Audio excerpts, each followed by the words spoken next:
Исәнмесез, хөрмәтле тамашачылар, Яңа гасыр каналында Кым сәгате тапшыруның чираттагы чыгарылышы. Бүген студиябызның кунагы Татарстанның һәм Башкортстанның атказанган һәм шул ук вакытта ике республиканың халык артисты, җырчы, гармончы Фән Вәли Әхмәтов. Исәнмесез, Фән абый. Исәнмесез, Даниил агай, исәнмесез. Фән абый, менә без атаклы шәхесләргә, җырчыларга, шагыйрьләргә, сәхнә артистларына халык мәхәббәтен яулаган артист, халык мәхәббәтен яулаган җырчы дип әйтергә яратабыз. Менә халык мәхәббәтен яулаган дигәндә, аның нинди дә булса критерийлары, күрсәткечләре бармы? Каян чыгып билгеләнә ул? Сез ничек уйлыйсыз? Халыкка якынрак җырлар җырлап, концертыңа тамашачылар зал тутырып килсә, менә шуннан әкренләп яулый башлыйсың инде тамашачыны үзеңә. Минем дә андый чаклар булды, 80нче еллар минем еллар булды. Аның инде сәбәпчесе дә бар. Мин легендар җырчы Фәридә Кудашева бригадасында җырлый башладым яшь чакта инде. Ул вакытта антураж дип йөртәләр бит инде. 7 ел эшләү бәхете тиде, бәхтигә исен Фәридә Кудашева бригадасында Башкорт дәүләт филармониясендә Уфада инде. Фән абый, әле без ул чорга әйләнеп кайтырбыз. Ягъни сезнең өчен күрсәткеч халыкның зал тутырып килүе һәм халыкка якын җырлар башкару. Менә шуннан. Һәм бәлки бүгенге көндә бит, мәсәлән, шул ук Радик Юлъякшинга заллар тутырып киләләр. Бу шулай халык мәхәббәтен яулаган җырчы дип әйтү урынлы булырмы бу очракта? Ансын инде хәзер төгәл генә әйтеп булмый, ничек хәзерге тамашачыны да бик аңлап бетереп булмый. Мин үземне күзлектән әйтәм инде. Әйе. Безнең заманда булса, аларны сәхнәдә якын йөртмәсләр иде. 4 ел сайын Мәскәүдән зур команда килә торган иде, худсовет. Алар инде энәсеннән җибенә хәтле безнең репертуарны карап, безне җырлатып, безгә үзләренең фатихаларын бирә торганнар иде. Ул вакытта инде хезмәт хакы да инде тиннәр белән хисапланадыр. Я 25 тингә, я 50 тингә арттырып китәләр безнең окладның ставканы. Менә шунда инде теге тавышсызрак җырчыларга, теге сәхнәдән бик матур күренмәгән җырчыларга инде теге сокращение дип әйтәләр инде. Алар илектән узмый. Илектән узмый торганнар иде. Менә сезнең сәхнәгә, иҗатка килү тарихына дип күз салсак, сезнең гаиләгездә инде моңа шактый төпле нигез салынган булган дип әйтергә кирәк. Әниге тракторчы да, комбайнчы да, шулай ук авылның уста җырчысы булган. Димәк, сез балачактан шушы иҗат чишмәсендә аның суларын эчеп, балачактан үзегезнең менә артист булачагыгызны күзаллап үскәнсез дип әйтергә нигез бармы? Бар, мин кичкенә авылда туып үзебезнең Хафиз дигән авыл, Шаран районы Башкортстанда инде. Ул инде безнең тау башыннан Актан Азнакай күренеп торадыр, Ютазының авыллары күренеп тора. Без менә шул Ак буенда үстек инде. Ике республика күренеп торадыр инде шул менә. Авылда гармончылар бик күп иде. Олы абыйлар фронттан кайткан, аларның кайсының бармагы юк, кайсының кулы юк, менә барыбер гармонда уйнап, җырлап йөриләр иде. Кич белән чыгалар, яшьлекләрен искә алып, без балачага артларыннан иярәбез. Менә шул шулай уйнап җырларга идеп, менә шуларга карап, сокланып үсәргә туры килде инде. Аннан соң инде үзләре белән инде менә шушы гармонның бу җиреннән менә шулай итеп басырга кирәк, бу телен масын шулай бетереп җибәрергә кирәк дип өйрәттеләр инде. Шулай итсәң матур чыга ул безнең татар халык көйләре дип. Шуларын тыңлап сеңдереп йөрдем инде. Һәм инде әкренләп уйнап җырлый башладым. Авыл ич яктан урман иде. Авылда җырларга уялдыра, бәлки чакта инде урманга чыгып, үземчә җырлап йөрдем инде мин. Көйләрне отып, шунда җырчы булу теләге әле ул вакытта юк иде. Үзем өчен генә инде. Әйе. Шуннан әкренләп радио керде безнең авылга. Шуннан инде Илһам абыйларны, Әлфия апаларны, Фәридә апаларны тыңлый башладык. Габдулла Рәхимкуловны бик яраттым мин менә, аның тавышы менә халыкчан, авылча итеп җырлыйдыр бит инде. Аңа шатып җырларга тырышып, күп итеп инде җырларын оттым аның. Инде җырлап карыйм аның артыннан, минем тавыш бас баритон, аны аңламыйсың бит инде ул вакытта, аны тенор. Алып булмый искен аталарны, җырчы булып булмас инде дип кайгыра торган идем инде. Шуннан үзенә дә сөйләдем инде, мин исән чакта очраша торган иде, ул рәхәтләнеп көлә торган иде инде. Менә шуларны тыңлап үсеп, менә шушы мәхәббәт алардан килгәндер. Сез гаиләдә менә бу җыр моңга тартылып үскән балалар. Авылыбыз белән шулай Авылыгыз белән. Әнигез сезнең авыр хезмәттә эшләсә дә, комбайнчы, ул тракторчы булса да, ул авылның уста җырчысы булган. Шулай бит. Җырлап, комбайнга эшкә барадыр дип әйтә торган иде инде ул. Мин үзем дә тыңлап үстем инде аны. Мин бункерда, аның кырында үскән малай инде, ул самоходный комбайннар чыккач, ул туктады инде. Ул бит элек Сталинс комбайннарында эшләде инде, трактор тартып йөридер. Мин бункерда, әнкәй кырында менә шулай үстем инде. Комбайн тавышына җырлый торган иде, аның бит үзенә күрә бер көе бар. Ул инде аккомпанемент күк яңгырый торган иде. Такытны биреп тора. Биреп тора, дөңгөр килбәй. Менә шуңа кушылып җырлап, менә шулай әкрен генә үселде инде, җырманга гашык булып. Аннан авылда әйтеп үттем бит инде, 22 кенә йортлы авылда безнең байтак гармончы бар иде, бик күп иде инде. Һәрбер өйдә димәсәң инде кайбер өйдә 3-4 гармон уйнаучы була торган иде. Хәзер көлеп йөрим инде, районда бер гармончы табып булмый кирәк чакта. Менә аларның кимү сәбәбен сез уйлап караганыгыз юкмы, Фән абый? Ни өчен гармончылар дип әйтик, хәзер авылларда аз? Гармонда җитәрлек, музыка сәнгатьтә югары дәрәҗәдә дип әйтик, име? Сез үскән, сезнең балачаклар белән чагыштырганда, чын мәгънәсендә алар бүгенге көндә бармак белән генә санарлык. Шулай, ул менә шушы теге радио, телевидение килеп кергәч дип уйлыйм инде, мин аны магнитофон килеп чыкты бит инде, аны күтәреп йөридер, кассеталы магнитофоннарны. Гармон уйнап җырлап йөрү бик җиңел түгел бит инде. Бу җиңелрәк эшкә күчелде инде бу. Үзенә күрә теге перестройка булды. Һәм шуннан әкренләп инде теге ишетелә бит инде, гармон уйнап тамак туйдырып булмый. Артист тормыш түгел. Менә шуларны гел безгә тукып тордылар инде, авылда да җүннәрәк эшкә кермисең менә инде, җитәр инде, булгандыр инде дип. Күңел һаман сәхнәгә тартылды инде. Мин инде 8-не битергәч, бездә ул вакытта 8 класс иде, хәзер 9-га әйләнде бит инде. Мин укуны ташлап, киномеханик ярдәмчесе булып эшкә кирдем. Шуннан инде фаҗигале рәвештә киномеханикыбыз үлеп китте дә, мин торып калдым. 9-нчы класска барырга кирәк. Барасы да килми. Әнкәй инде кысты, ташла эшеңне ди. Кыш көне теге күрше авылдан кинолар барып алып кайтабыз, ат җигеп. Бураннарда кайтып салкын кинобуткада аны мата итәсең бит инде, өзелә кинолентал эше күп инде аның. Менә шунда директор Фәния апа күрде дә инде бер энем ди, кулыңда ди нирәк инде, зәгыйфрәк бит инде. Әйдә ди 9-нчы класска киләле. Ничек инде мин әйтәм, декабрь аенда 9-нчы класска киләм, сентябрьдә бит дим. Әйдә син ди булай ди өлгергәнә башлыгына малай бит ди укырсың әле. Шулай итеп мин декабрьнең 15-ендә 9-нчы класска укырга кирип, шул ике шерекне ничектер җайлап атмыйскын чыгардылар инде, шунда автомат куйганнардыр инде. Шуннан укып чыктым инде, шуннан 10 классны битердем. Фән абый, менә сезнең иҗат юлына чынчылап профессионал иҗат юлына басуыгыз, ул Уфаның сәнгать училищесына укырга керүдән башлана, шулай бит. Шулай булды инде. Менә гадәттә инде анда училищеда 4 ел укыйлар. Сезнең бу уку дәвамлылыгы 9 елга сузыла. Аның узынга сузылуы сезнең тәмләп укудан килеп чыктымы? Нинди сәбәпләр аркасында тукталып тора, туры килдеме? Нәрсә сәбәпче булды? Аның сәбәбе бик гади генә инде. Мин теге русча укытуга протест йөзеннән бер курста укып бетермичә чыгып киттем. Теге үзешчән сәнгатьтә катнашып, РДКларда, район культура мәдәният сарайларында бит инде эшләп йөрдек. Анда ягъни анда татар теле дип әйтик, башкорт теле инде ул вакытта бөтенләй юк идеме? Татар нидәме? Укыткандамы? Укытканда бар ул, башкортча гына бар, башкорт теле керәдер. Аны инде грамматикасында үттек без яңадан. Училищены әйтәм. Училищеда, ансы булды башкорт теле, бул татарча юк иде. Әлдә юк инде ул.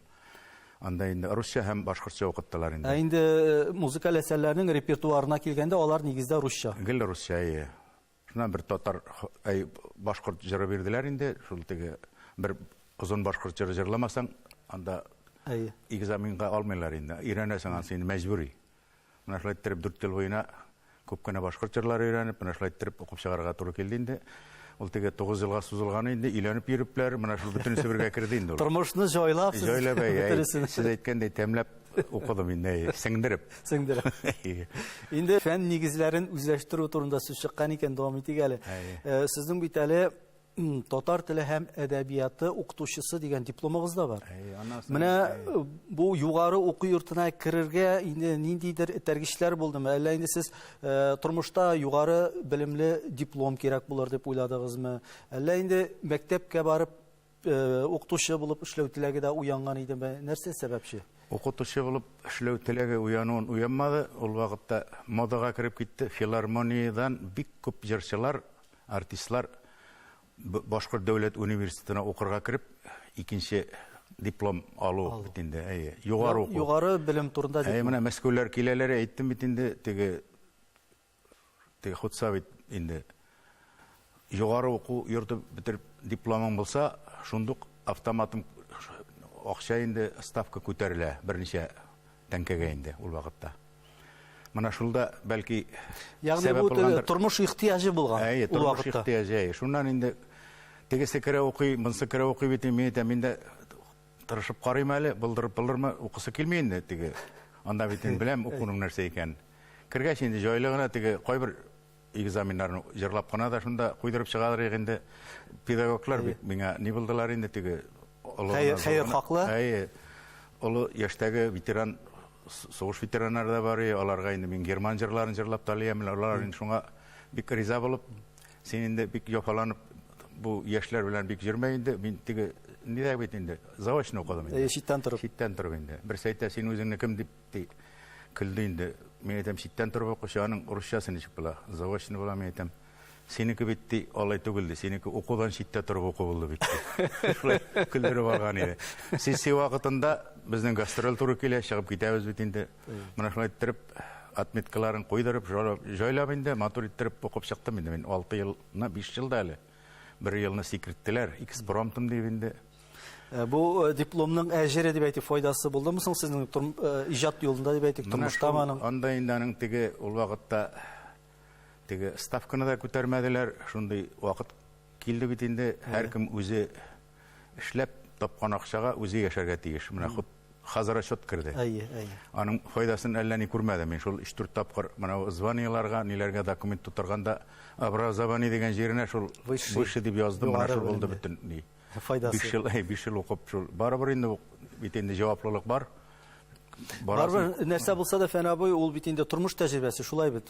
Башка төрле кешеләр белән аралашасың, галимнәр, укытучылар белән аралашу, ул барыбер артистка тормыш тәҗрибәсе тупларга һәм шул тәҗрибәне аннары халык белән уртаклашырга нидер нигез бирми калмаган. Файдасы тиде инде аның, менә текстлар белән булышканда, җыр текстлары белән ул укуның файдасы тиде. Анда ахырларга барып, менә шул җирен шулай итигәле, менә шулай булса матуррак килеп чыгарый. Мин бит инде соңгы сүзне әйтүче, җырчы, сәхнәдән синең шигыреңә язылган көйне мин бит тапшыручы.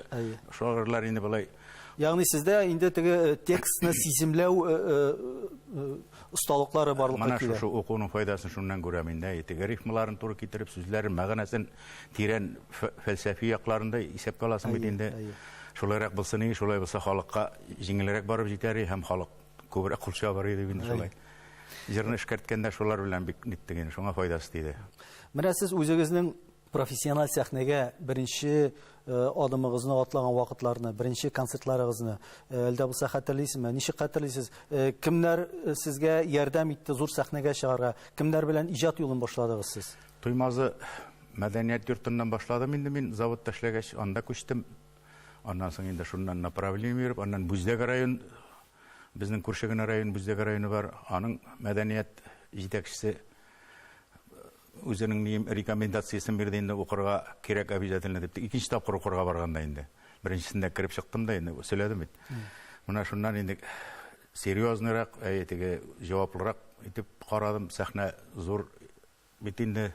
Җаваплылыкны да күп сорый. Репертуар сайлауда да бөтенесендә уйлыйсың инде. Җиңел-җилпе җырлар белән генә әллә кая барып булмый. Мәгънәле җырларда җырларга кирәк. Инде минем концертка олы яшьтәге кешеләр килә икән инде.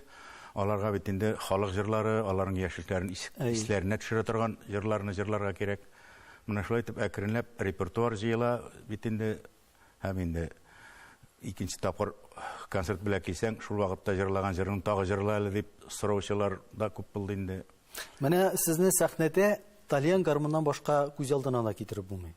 Гомумән менә үзе уйнап үзе җырлаучылар безнең эстрадада алар кем әйтмешли бармак белән генә санарлык. Шулай бит инде.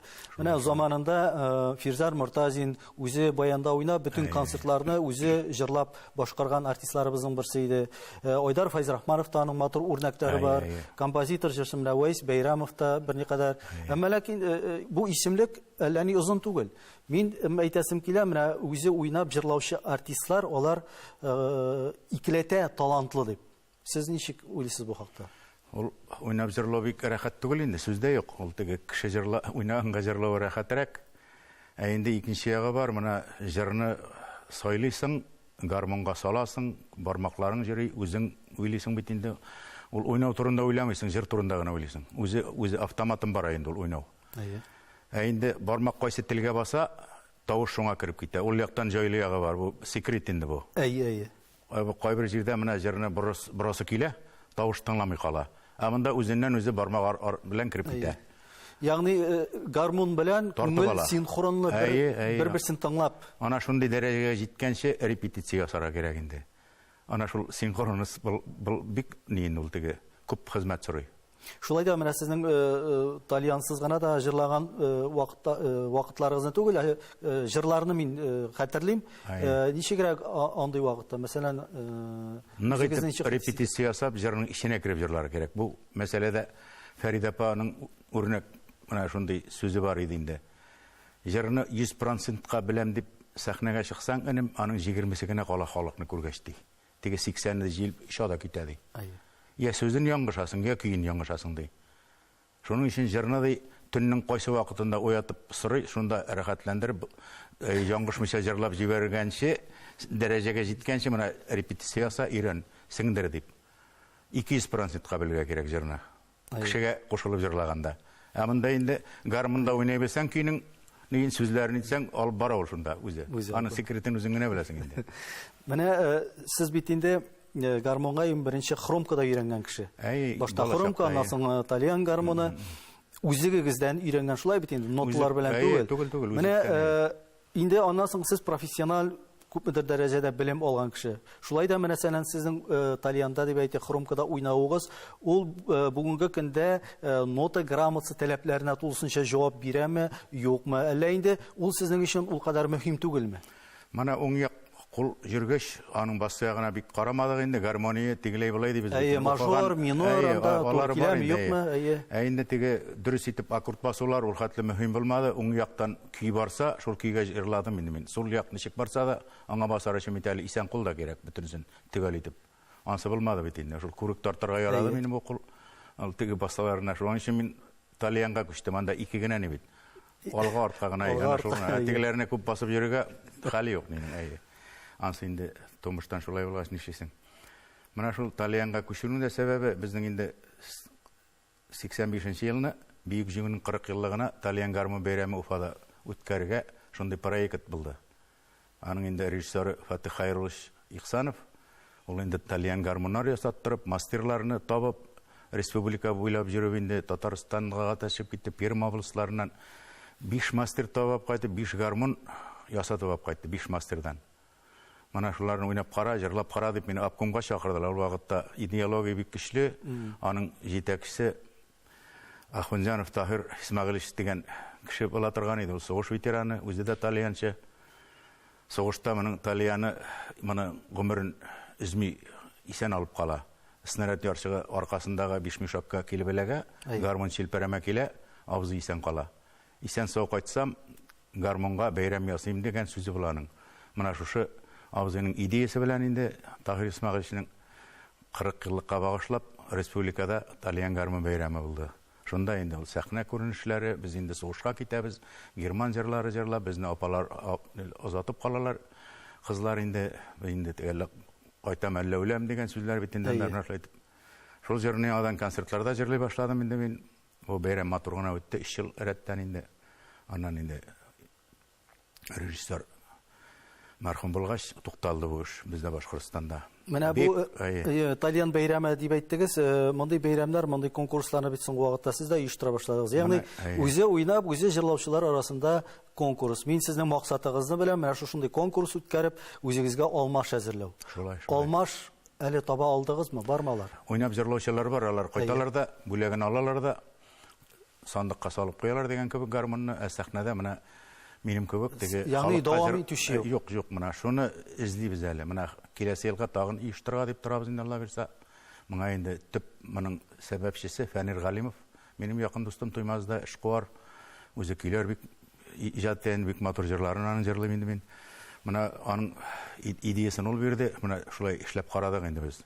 Бик теләп килүчеләр бар, безнең инде максат 50 яшькә хәтлеләрне генә олыларны катнаштырмыйча инде. Монда минем инде бигрәк тә сабыйлар булса, менә яшьләр булса, шуңа атлыгып торучылар булса, аны бит әйтеп кенә сәхнәгә алып чыгып җырлатып булмый, теләге булмаса. Ул катнаша, уйный, җырлый ул. Ну, икенче профессия белән тамак туйдыра. Инде шушы юлдан китсеннәр дип, шушы сукмактан дип минем арттан барсыннар иде дигән теләк белән башлаган идек. Әле кызганычка каршы андыйны дәвам итүче күренмәй. Ягъни әлегә бу урын, бу вакансия заманча сүз белән әйткәндә әлегә буш. Буш, Ул үзенең шын мәгънәсендә талантлы егетен яисә булмаса кызын көтеп тора. Шулай дип уйлыйм инде. Бөтен төр һөнәр ияләренең бит дәвамчылары бар. Биючеләрнең, җырчыларның, бөтен артистларның инде менә минем шушы үзем алып бендем мин иң беренче сәхнәгә. Шушы бәйрәм вакытында инде. Хөрүм көне утырадырым, Фатих Хайрус безнең концертның теге художество ягын тикшерергә килгән инде, нинди дәрәҗәдә бара, халыкка ничек үтә, ул программа куядыр бит инде. Мин инде бер клубта бик матур тавышлы хөрүмке гармоны чырады да инде, уйнап утырам инде, бөтен хисләр яшь чакларын искә төшереп, сугыйларында кызлар белән йөргән чакларны, вечер уйнаткан чакларны. Каралы кулың гармон тота икәнсең инде. Мин шундый проектым бар. Срочно Куштальянга ди. Менә шуннан китте инде. Шуннан китте. 84 ел иде бу. Ана 85 ел менә шул бәйрәмгә оештырдык инде. Инде кабаттан сезнең Башкортстанда филармониядә эшләгән вакытларыгызга әйләнеп кайтсак, иҗатыгызның матур гына эшләп барган көннәрнең берендә Фән Вәлиәхмәтов филармониyaдан китеп бара. Моңа нәрсә сәбәпче булды? Сез үзегез теләп киттегезме? Ниндидер сәбәпләр сезне моннан китәргә мәҗбүр иттеме? Аның мәҗбүр итү яклары да бар инде.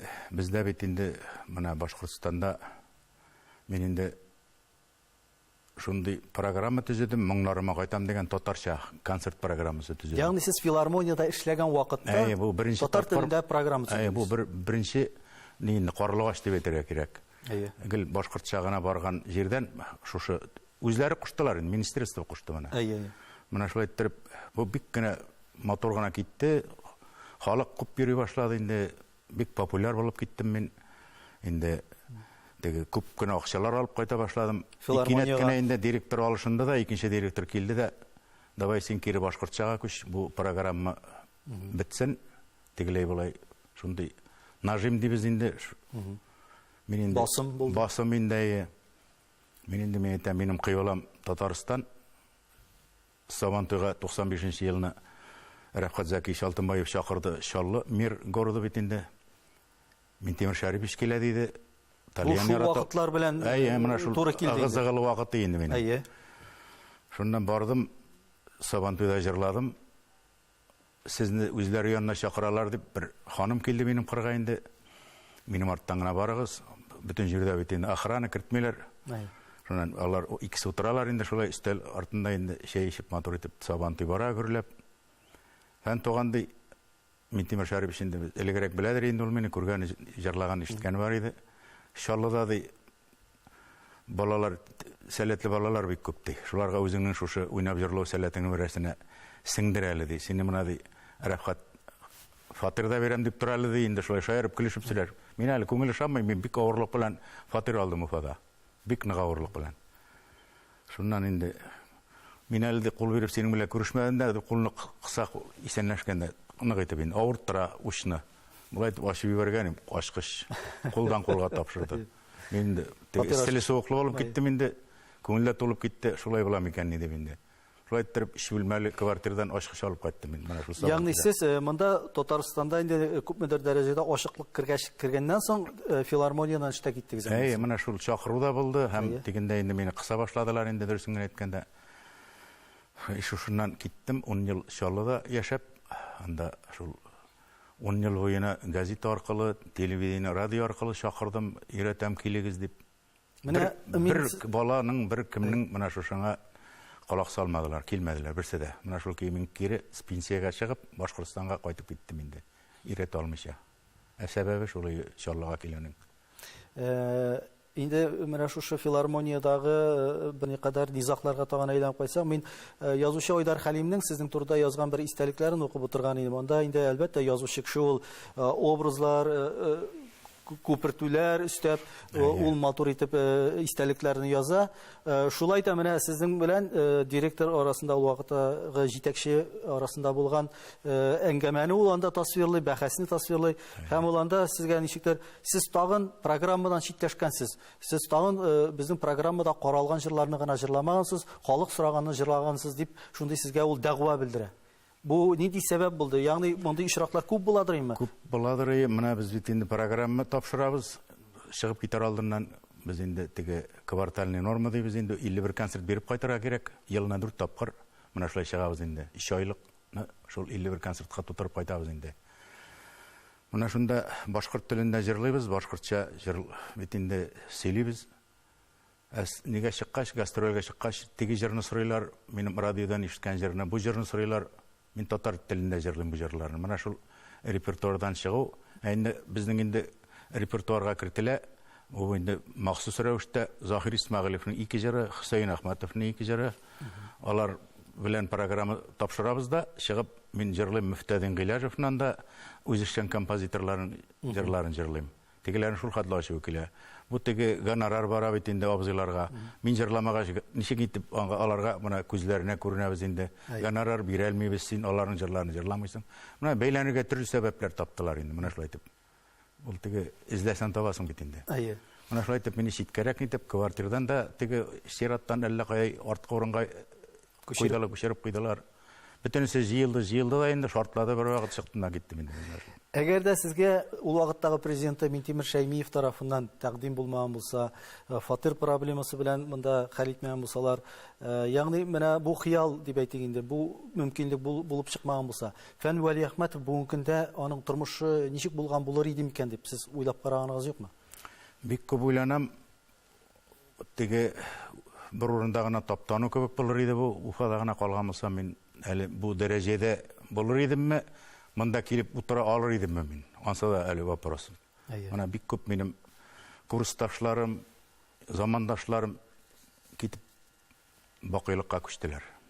Менә шушы йөрәкләренә чыдай алмыйча, теге тазалыклары бетеп, кайсы инде шул теге рюмкага ябышып, теге чарасызлыктан.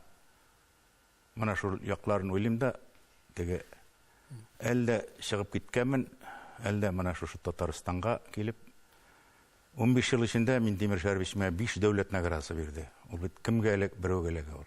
Каяндыр килгән бер нигә. Мин инде Әлбәттә инде уларны сезнең халык алдында булган дәрәҗәгезне, аларның хөрмәтен исәпкә алып бирелгән бүләкләр.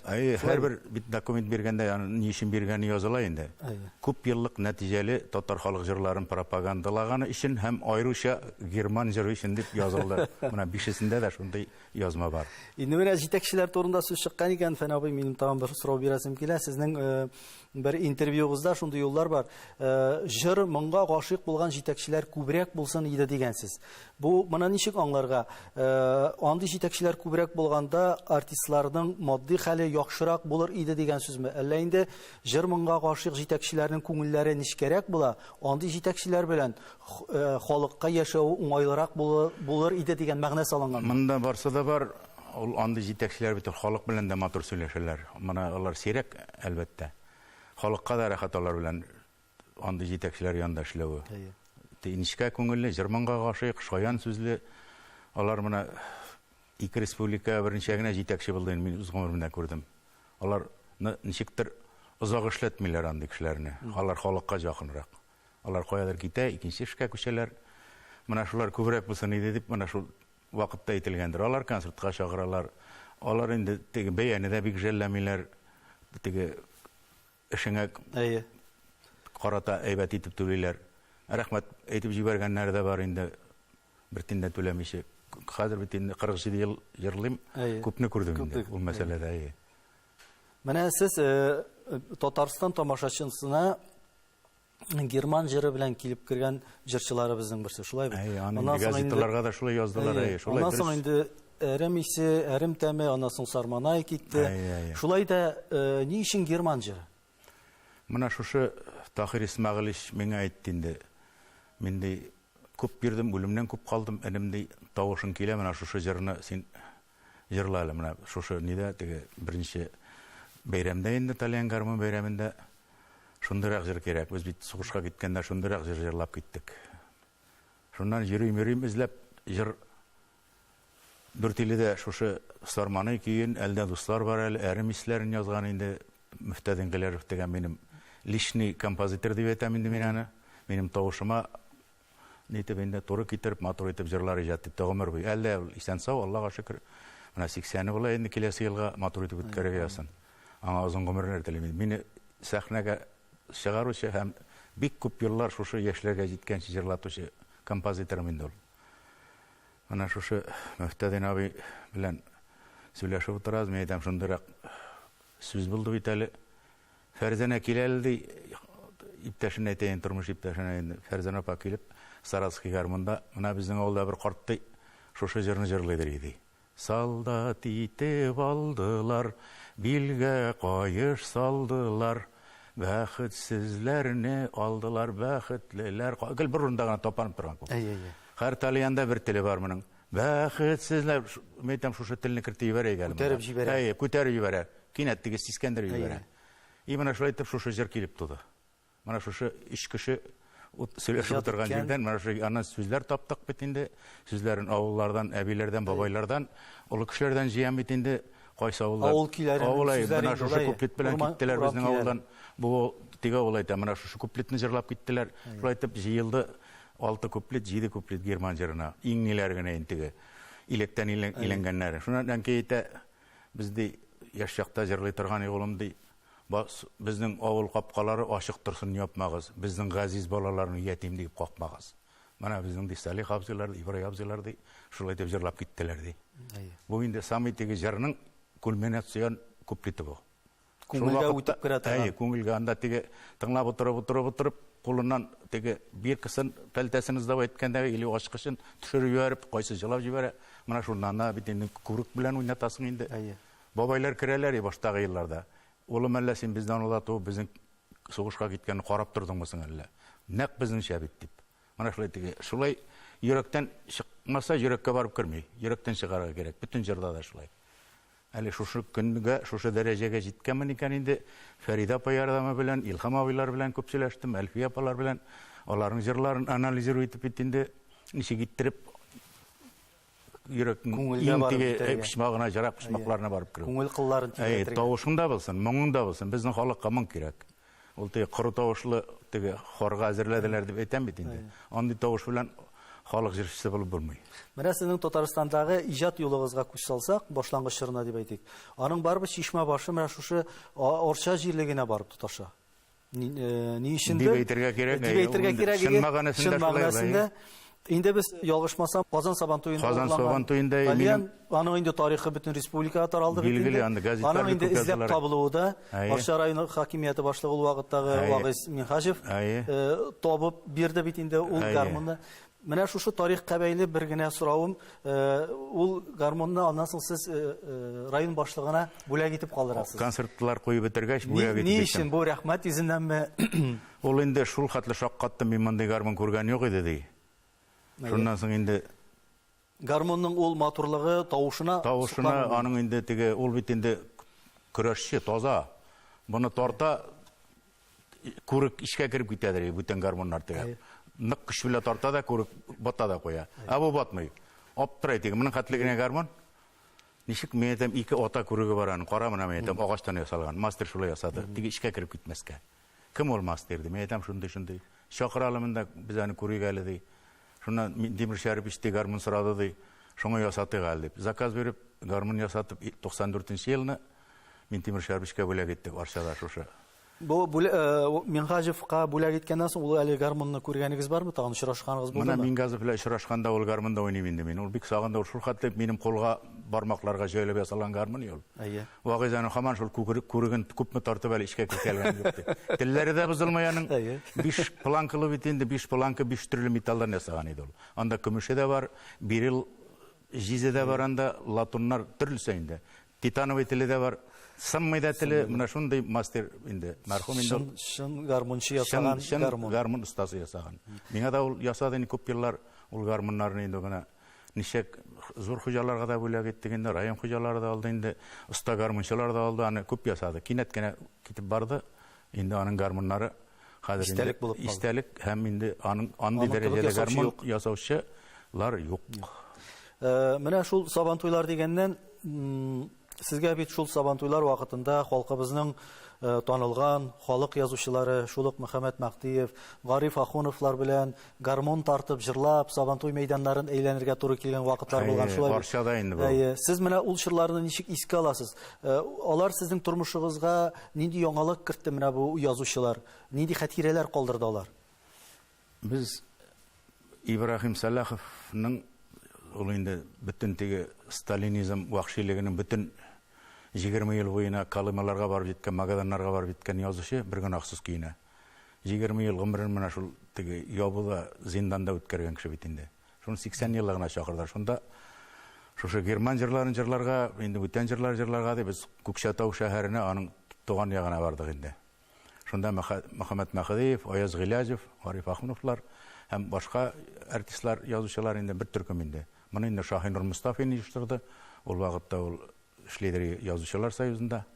Шунда барып кайттык инде. Шунда мин барганда купеда җырлап барам. Булар инде үзләренең яшь чакларын искә төшереп, шул куплетны кертеп җибәрде. Аларында Мөхәммәд абыйның да бер куплетын кертте миннән да герман җырына. Без барасы юлларында ике ягы канаулы. Без моңайсын. Калган гомер санаулы дип. Менә ул Мөхәммәд абый куплеты. Алар инде мине шул теге үзләренең яшьлекләрен җырлаганга мине бик якын иттеләр. Гаиләләренә чакырып, апалар белән таныштырып инде, менә Аяз абыйның Нәкый апа белән инде алар әле Зәйдәдә яшәп алдылар бер заман. Мин иншалла яшәгәндәге анда бара торган идем инде. Аяз абый уйната да җырлый, менә шулай итеп утырды инде, рәхмәтләр укып. Алар инде минем тормышымда бик зур роль уйнадылар, чөнки шундый ук зур шәхесләр белән әңгәмәләшерлек дәрәҗәгә җиттем микән ни дигән үземә шундый ни алдым мин. Һәм алар мине үз уллары кебек, үз тиңнәре кебек итеп, менә шулай кабул иттеләр. Авыр туфраклары җиңел. Ягъни сез бер-берегезгә илһам чыганагы бирүчеләр, язучылар бит шулай ук сезгә сезнең иҗатыгызга битараф калмыйлар. Сезнең иҗатыгызга, сезнең адресыгызга нинди генә шигырьләр, күпме генә шигырьләр язылмаган. Ул Илдар Юзиев, шулык Шаһинур Мустафин, Әхсән Баян, Шамил Маннапов, Шәмсия Җиһангирова, Нәҗибә Сафиналар һәм башкалар күп инде. Менә бу мәдхияләрдән дип әйтик инде, бу мактау шигырьләре бит инде. Алардан сезнең күңелегез эреп китәме? Алардан сезнең башыгыз тагында сүкәрәк күтәреләме? Борын чөйләме? Ничек сез аларны кабул итәсез шәхсән? Борын чөю баш искә күтәрүләр булмады минем. Андый ни дәрәҗәгә җитәлмәдем мин. Мин әкрен генә үземчә генә йөрдем инде. Үземне генә белеп, теге телгә кызыклар сөйләүгә маһирлыгым бар. Алай теге борын күтәреп, теге андый звездный болезнь диле, андый бер булмады. Йолдыз шире дип әйтик инде. Улай бер булмады. Аларны инде мин шушы Фәридә апаларга, Илһам абыйларга карап, алар да шундый гади кешеләр бит. Алар бер дә ләкин булып сөйләшмиләр.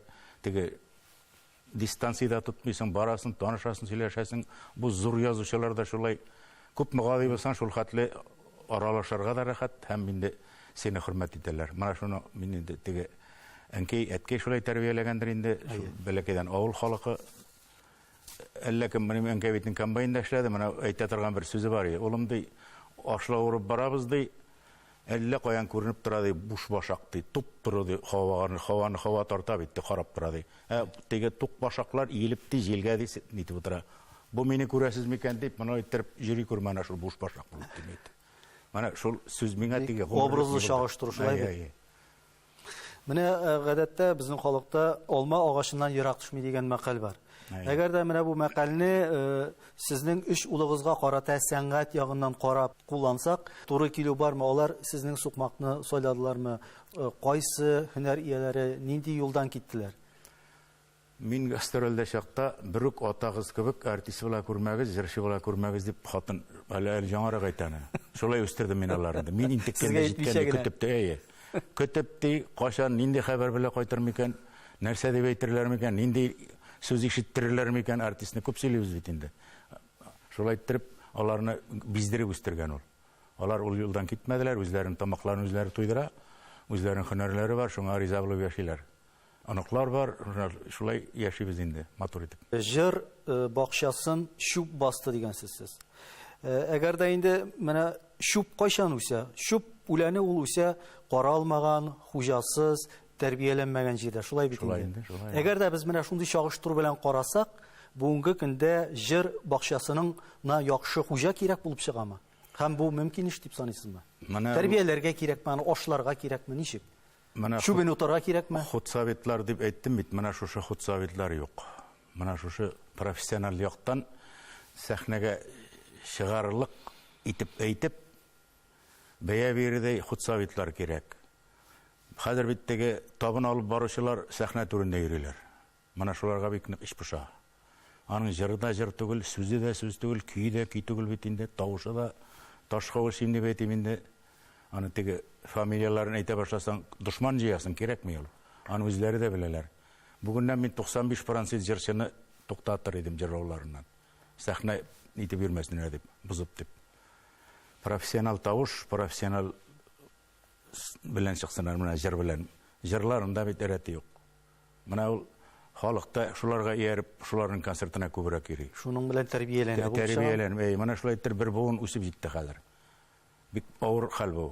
Аны бик күп язабыз, бик күп сөйлибез, кайларда гына сөйләмибез дигән күп. Кемнәр генә сөйләми, мин генә сөйләп тә, бүтән кеше сөйләп кенә дә үзгәртә торган эш түгел, бу нык ишкә кирип китте бу хәзер. Бу яман эшкә әйләнеп бара. Сәхнәнең ние шушы. Өлкәсе дип әйтим, җыр өлкәсе. Ул инде теге шигърият бакчасын шуп басты дип Наҗар Нәҗми әйткән иде аны үз вакытында. Мин инде аны җыр бакчасына үзем күчердем. Шул теге эшкәртмәгән, каралмаган, менә шул тамашачылар теге ничә инде теге нәрсә диләр бит инде. Аермыйча яхшыны яманнан. Менә шул йөриләр. Тегеләрнеке кызыграк, кем ныграк сикерә хәзер шул шәп җырчы, әйбәт җырчы булып санала бит. Җырлап түгел, сикереп хәзер бит. Бөтенесе сикерә, йөгереп йөриләр, менә шулай иттереп. Ул теге плюска җырламасаң йөгереп җырлап буламыни ул. Менә мин аны бөтенләй менә профессиональ җырчы буларак әйтәм. Аны атлап кызу атласаң да тыңкаба уже җырлап булмый, сузып булмый.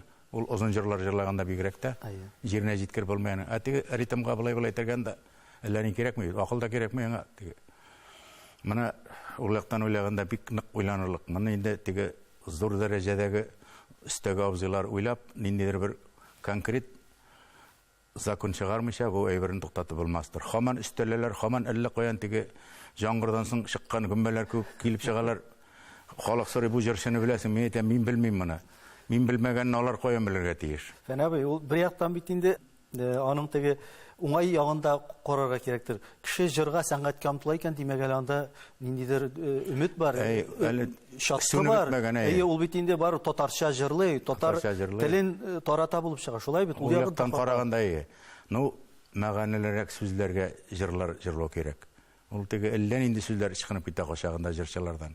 Ул инде концерт алып баручыларны әйтүдә юк инде. Ансы билдән түбән бөтен юмор бит инде. Кеше көлдерәм, ул хатлы кыларга ярамый. Менә мин җырны да әйтмидерим, Фәридә апа туктатты. Җыр, шуның җыры, шуның сүзләре дип бер җыр арасында җырны үзем әйтеп җибәрдем. Син ди сүзченең ди ризыгына кермәди. Ана аның бит кешесе бар ди, конференция чыгып әйтсен. Менә шулай җырлатадыр. Җырчы җырларга аны тиеш, биюче биергә тиеш, сүзче сөйләргә тиеш. Ни аның ризыгына керәсең? Менә бик каты тәнкыйтьләп алды. Ягъни барыбер эстрада сәнгате инде ул җыр сәнгате бер урында гына таптанып тора алмый шулай бит бар үзгәреш кичерә, әмма ләкин шул вакытта ниндидер бер рамкаларда эчтәлек аксарга тиеш түгел дигән фикердә каласыз. Эчтәлеге юк. Менә шул теге туган җир дибез бит инде, әнкәй әткәйне мактыйбыз, сагынып кайтабыз дибез. мына шундай не күпкә китте шундай җырлар. Авылларга багышланган, һәрбер авылга җыр язалар. Ягъни тематика шикләнгән. Шикләнгән тематика. Бар бит югыйсә. Әлеге инде безнең заманда партия дип җырлаталар инде, ул комсомол дип, шул нитәдер инде. Хәзер инде менә шушы ни инде. Җырчының сәхнәдәге гомерен ничек билгеләргә?